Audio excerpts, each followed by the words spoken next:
Hello everyone, hello YouTube, this is Felipe, o gato de salto, and today I'm here to ask you a very serious question. Do you have lazy hips?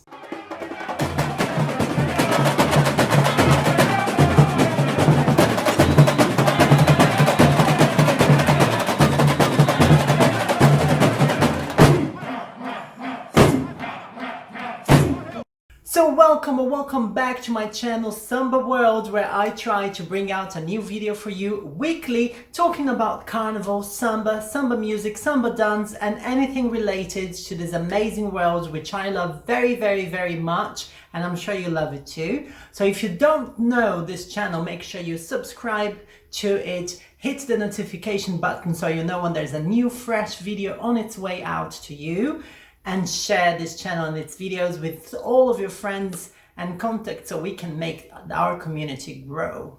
Okay, so do you have lazy hips? Are you a samba dancer and do you have lazy hips? What are you talking about, Felipe? Well, lately I was traveling, and in my travels I noticed that the girls that were dancing next to me were all very good. They all danced beautifully, they all knew how to do and execute the samba steps, you know, moving the 3 steps, turning out the knee, lifting, and, you know, placing back the foot down onto the ground. So the footwork was actually quite good. But I noticed that something was off. And in a context of you know, a big gig, open with lots of people joining from different backgrounds, I noticed some people who were able to do some belly dancing joined the drums and the drummers and the samba dancers and attempted to dance samba. They couldn't do the footwork very well, but their hips were moving beautifully compared to the hips of the samba dancers. And then I thought, I think something is wrong. So when I say lazy hips, what I mean is someone or a samba dancer who is able to dance the samba no pé, so has got the footwork going out beautifully, but the hips are fairly stiff, are not moving very much. And I noticed that this seems to have something that is affecting many dancers all over the world, that people are not aware of that and they don't know how to get out of it. So I noticed that sometimes the music will speed up and will require more energy, or they want to go full out. So they will be adding a lot of arms and a lot of legs. And I see that they're giving everything they've got, but their hips are not moving, at least not as they should. And I think, my gosh, what's going on? What's happening? And I think the reason why that's happening is because many samba dancers don't engage their core muscles. You probably are tired of me talking about the core muscles and how important it is to engage them. So sorry, look what I have here. Say hello to Samba World. This is Boss, my dear baby cat. He's not a baby anymore, but it will always be a baby in my eyes.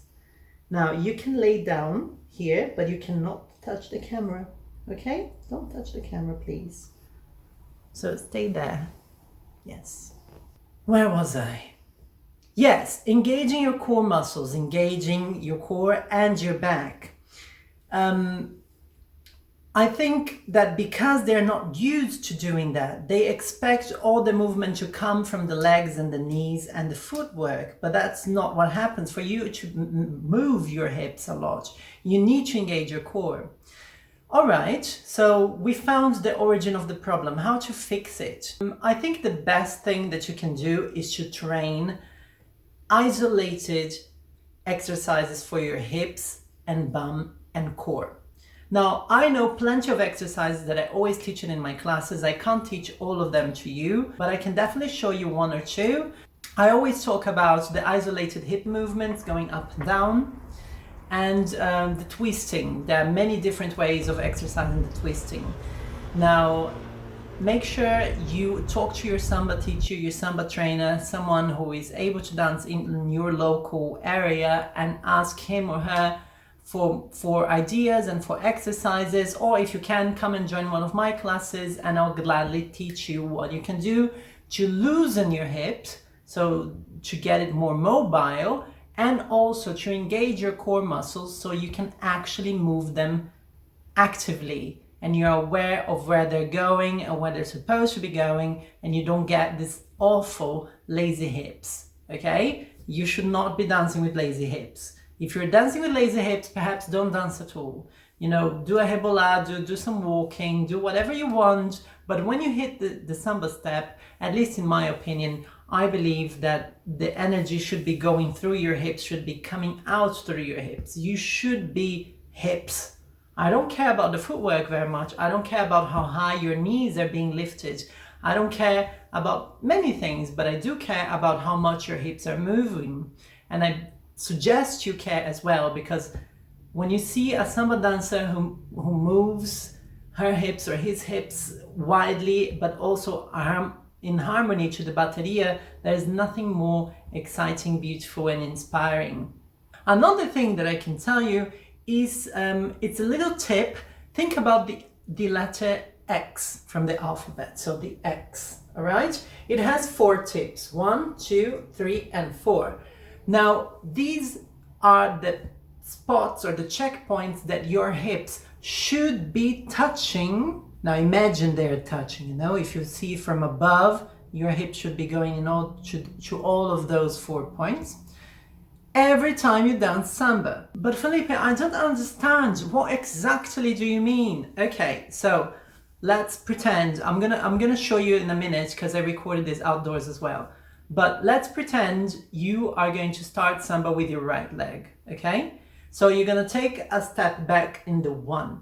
Your hip is going to go back to the right in the 1, right? That's already the first point or the first tip of the X.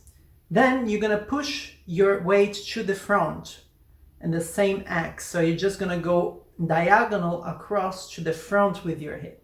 That's the second tip of the X. And then you are going to turn and twist by using your core muscles. You're going to twist your hips and you're gonna hit the third tip of the X. The second one in front. And then you're gonna take a step back again on the other leg. Boom. That would be the 4th tip of the X. So your hips are really going into all of those 4 points. So yeah, I know this might be a bit technical and it's difficult to convey in a video if we're not in a presential class, all of us together in a room, and I can touch and show you where to go with your hips.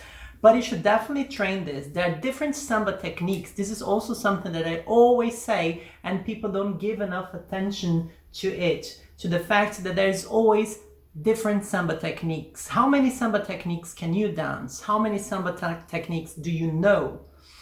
Samba is a dance form, but it's also like a language, you know? You can't speak a lot and beautifully, well, you can speak a lot, but you can't speak beautifully and convey many thoughts and energies and emotions if you don't have a broad vocabulary. And with samba, even though we're talking about samba no pé, is the same. You should be able to vary your technique, more hip, less hip, single hip beats, double hip beats, just marking, arresting samba. There are so many types of samba no pé that I know and that I really use. The shaker, I don't know, if you've been to my classes, you probably know the shaker.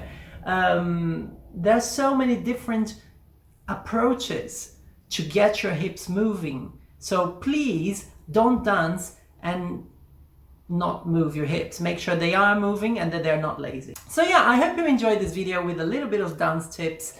I tried to do my best to get this information across, and let me know if it worked. See you soon with another video.